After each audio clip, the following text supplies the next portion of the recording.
आज की इस वीडियो में हम second order general differential equation ordinary differential equation solve करेंगे।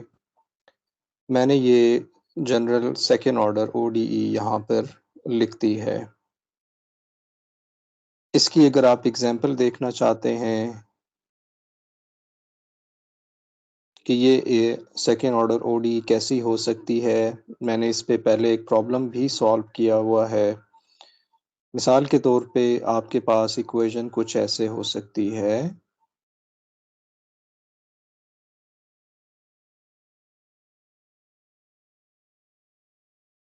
ये आपने ऐसी ओडीई देखी होंगी ज़िल की बुक में। तो इसको हमने डिस्क्रिटाइज करना है। हम जनरल डिस्क्रिटाइजेशन कर रहे हैं, साथ हमें बाउंड्री कंडीशंस भी चाहिए होंगी।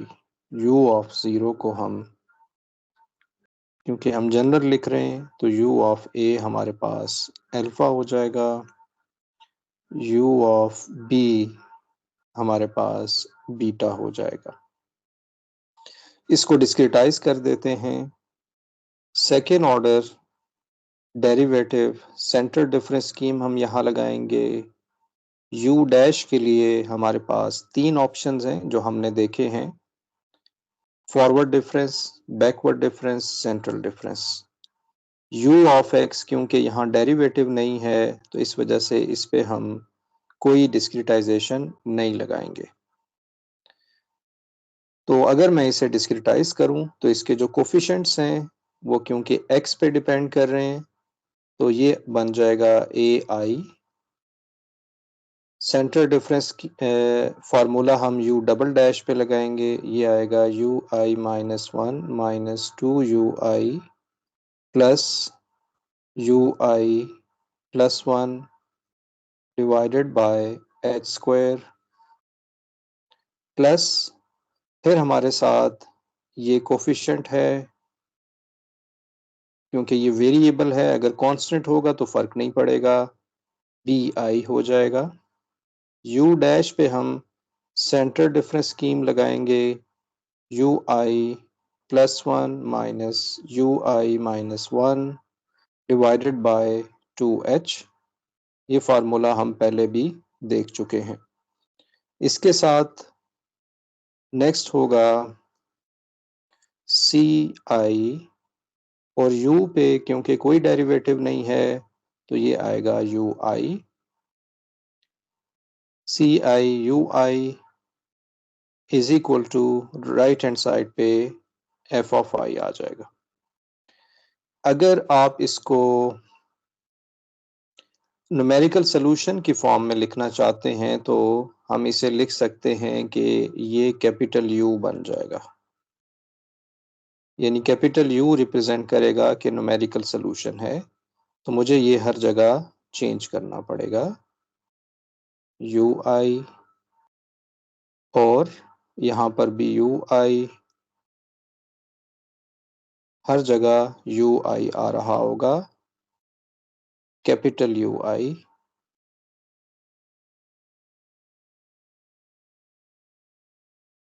Capital UI plus one, UI minus one,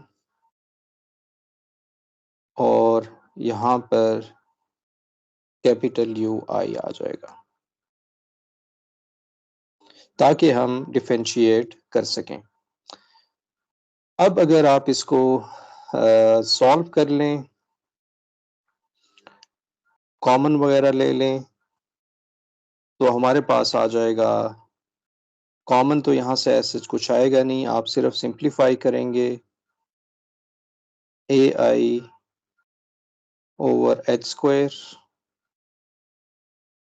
ui minus one minus two ai over H square ui plus ai over H square ui plus one bi over two H ui plus one minus B I over 2h U I minus 1 plus C I U I is equal to F of I.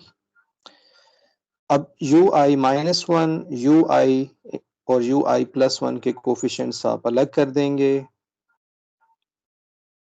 A I over H square minus B I over 2h U I minus 1 के coefficient हमने अलग कर दिए। ये है और ये है, दो टर्म्स हमारे पास हैं। इसी तरह से यू आई के कोफिशिएंट अलग कर देंगे, minus 2ai H square plus C I U I. आखिरी यू आई प्लस 1 के कोफिशिएंट अलग कर देंगे, A I over H square plus B I over 2h U I plus 1, ये कोफिशिएंट अलग हो गए और राइट हैंड साइड पे एफ ऑफ आई आ जाएगा। नेक्स्ट हम क्या करेंगे कि हम यहाँ से मैट्रिक्स बनाना चाहते हैं। आपने पहले भी देखा था कि यहाँ से मैट्रिक्स बन रहा होगा। यू आई माइनस 1 का कोफिशिएंट ये हमारे पास लोअर डायगोनल में आ जाएगा। यू आई इसका कोफिशिएंट डायगोनल में चला जाएगा। यू आई प्लस 1 का कोफिशिएंट अपर डायगोनल में चला जाएगा। तो सिर्फ अंडरस्टैंडिंग के लिए मैं एक दो वैल्यूज यहाँ पर आपके सामने लिख देता हूँ। आई हमारे पास जब होगा 1, जब आई 1 होगा तो हमारे पास आ जाएगा, इसको H 1 over H square common भी ले लीजिए यहाँ से। उसकी एक रीज़न होती है कि 1 ओवर एच स्क्वायर जो कोफिशिएंट मैट्रिक्स है उसके बाहर नज़र आना चाहिए। रूल नहीं है लेकिन वो क्योंकि कॉमन आ रहा होता है तो वो आप लिख सकते हैं। तो फॉर एग्जांपल यहाँ से आएगा 1 ओवर एच स्क्वायर, तो ए आई एच स्क्वायर आ जाएगा, यानी आपने एच स्क्वायर से मल्टीप्लाई और डिवाइड कर दिया, सो ऑन। माइनस आई को जब मैंने 1 रखा है तो यहाँ पर 1 आएगा, माइनस बी 1 एच ओवर 2, और यहाँ पर सिर्फ मैं आपको बता दूं कि जब एच स्क्वायर से मल्टीप्लाई डिवाइड किया है तो ये सिर्फ ए 1 बनेगा, राइट। जब आप एच स्क्वायर से मल्टीप्लाई करेंगे आई होप कि यही बनेगा। एच स्क्वायर से मल्टीप्लाई डिवाइड किया, ये एच स्क्वायर 1 और ये ए 1, ठीक है। यू आई माइनस 1 आ जाएगा, प्लस सेकेंड से भी 1 ओवर एच स्क्वायर कॉमन ले लेंगे, माइनस 2ai प्लस आई नहीं आएगा 1 आएगा, c1 एच स्क्वायर u1, और ये भी हमारे पास u0 बन जाएगा, प्लस 1 ओवर एच स्क्वायर आप कॉमन ले लेंगे, a1 plus b1 h by 2 is equal to F of 1। ये पहली इक्वेशन बन गई।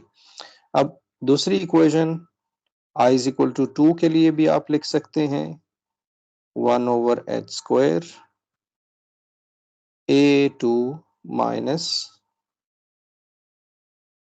b2 h ओवर 2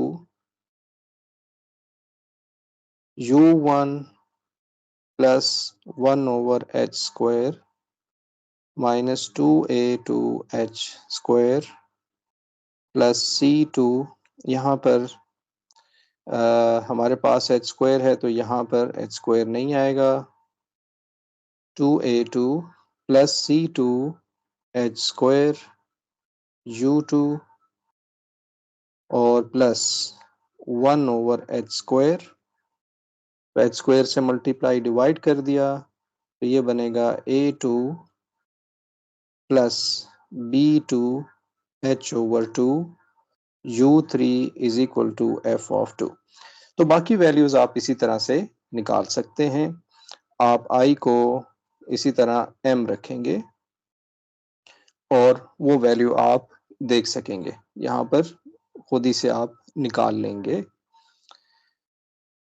हमने क्या किया है कि अपने प्रॉब्लम को डिस्क्रिटाइज किया है, 0 से लेकर i को आपने 0 से लेकर i को आपने m+1 रखा है, क्योंकि यहाँ पर वैल्यूज नोन होती हैं और राइट बाउंड्री पे भी वैल्यूज नोन होती है, तो इसलिए हम i को 1 से शुरू करते हैं m तक, 1 से लेकर m तक। इसलिए यहाँ पर i की वैल्यू पहले 1 रखी है, 0 नेम नहीं रखी हमने, और फिर i की वैल्यू m रखी है। i is equal to m के लिए आप खुद ही से यहाँ पर वैल्यू निकाल लेंगे। मैं इसको एज ए कोफिशिएंट मैट्रिक्स में इसे लिख सकता हूँ। u नॉट हमें पता है, यहाँ पर u नॉट हमारे पास होगा अल्फा, और ये राइट हैंड साइड पे चला जाएगा क्योंकि ये हमें पता चल जाएगा। इसी तरह से जो हमारे पास i is equal to m जब आप खुद रखेंगे तो एक वैल्यू um+1 आ रही होगी, तो ये भी हमें नोन होगी, तो ये भी राइट साइड पे चली जाएगी। तो हमारा जो मैट्रिक्स बन रहा है वो कुछ इस तरह से बन रहा है, a is equal to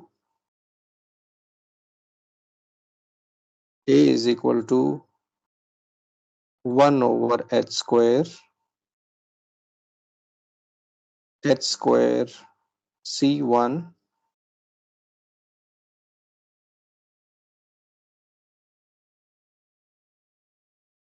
h² c1। सिर्फ मैं यहाँ से वैल्यूज देखना चाह रहा हूँ। डायगोनल में हमारे पास क्या आएगा, h² c1। पहली इक्वेशन जब i को 1 रखा है तो u1 का कोफिशिएंट हमने ये रखना है यहाँ पर, तो ये आएगा h² c1 माइनस 2a1, और u2 का कोफिशिएंट क्या आएगा, यहाँ मुझे u2 भी लिखना चाहिए था। u2 हमारे पास होगा a1 प्लस bh/2, ये आ जाएगा। इसी तरह से सेकेंड इक्वेशन को i को जब 2 रखेंगे तो फिर आपने u1 का कोफिशिएंट लिखना है जो कि ये है, ये बनेगा a2 minus hb2/2 h² c2 minus 2a2 a2 plus b2 h/2। तो हमने i को जब 2 रखा तो u1 का कोफिशिएंट आएगा, u2 का कोफिशिएंट आएगा, u3 का कोफिशिएंट आएगा, और इसी तरह से कंटिन्यू करेंगे आप जब i को हम m रखेंगे। i को जब आप m रखेंगे तो ये कंटिन्यू रहेगा, और हमारे पास आ रहा होगा वो आपने खुद लिखना है, um-1 होगा यहाँ पर, am माइनस hbm/2 और h² cm माइनस 2am, ये यहाँ पर आ जाएगा। ये सब कुछ आपका डायगोनल में आ रहा होगा। ये जो पहली रो है इसमें 2 एंट्रीज आ रही हैं, बाकी हर जगह पे 3 एंट्रीज आ रही हैं, 3 एलिमेंट्स आ रहे हैं। इसी तरह से यहाँ पर आखिरी रो में 2 एंट्रीज आ रही हैं। उसकी वजह ये है कि यहाँ पर जो बाउंड्री पे वैल्यू थी वो राइट साइड पे चली गई, जो कि अभी मैं लिखूंगा। आखिरी इक्वेशन में um+1 की वैल्यू पता है, वो भी राइट साइड पे चलेगी, इसलिए यहाँ पर 2 एंट्रीज आ रही हैं, एक एंट्री ये है और दूसरी एंट्री ये है। तो u हमारे पास आ जाएगा, u आ जाएगा u1 u2 um-1 um, और f आ जाएगा जो कि राइट हैंड साइड बनेगी f1। हमारे पास यहाँ पर f1 तो ये है, लेकिन जैसे मैं बार बार बता रहा हूँ कि ये जो चीज़ है ये राइट साइड पे चली जाएगी, तो ये माइनस के साथ आ जाएगा, माइनस a1/h², b1/2h और अल्फा। जो सेकंड रो है या सेकंड इक्वेशन है सिस्टम ऑफ लीनियर इक्वेशन में, यहाँ पर F2 ही रहेगा क्योंकि लेफ्ट हैंड साइड पे सारे अननोन्स हैं। U1 भी अननोन है, U2 भी अननोन है, U3 भी अननोन है। तो यहाँ सिर्फ आ जाएगा f(2) और आखिर में जो आखिरी इक्वेशन है I = m, जो मैंने यहाँ नहीं लिखी है, उसमें भी ऐसा ही होगा कि राइट हैंड साइड पे कुछ ऐड हो जाएगा बाउंड्री कंडीशन से। तो ये बन जाएगा f(m) minus am/h² plus bm/2h और यहाँ पर बीटा आ जाएगा। तो ये हमारे पास डिस्क्रिटाइजेशन हो जाएगी, यानी कि i को 1 रखें, 2 रखें और m रखें तो हमारे पास फिर दोबारा से ax = b system of equation बन रहा होगा। तो यहाँ पर मैं अभी ये लेक्चर ख़त्म करता हूँ। नेक्स्ट लेक्चर में मैं एक और इसी तरह का प्रॉब्लम सॉल्व करूँगा। Thank you for watching.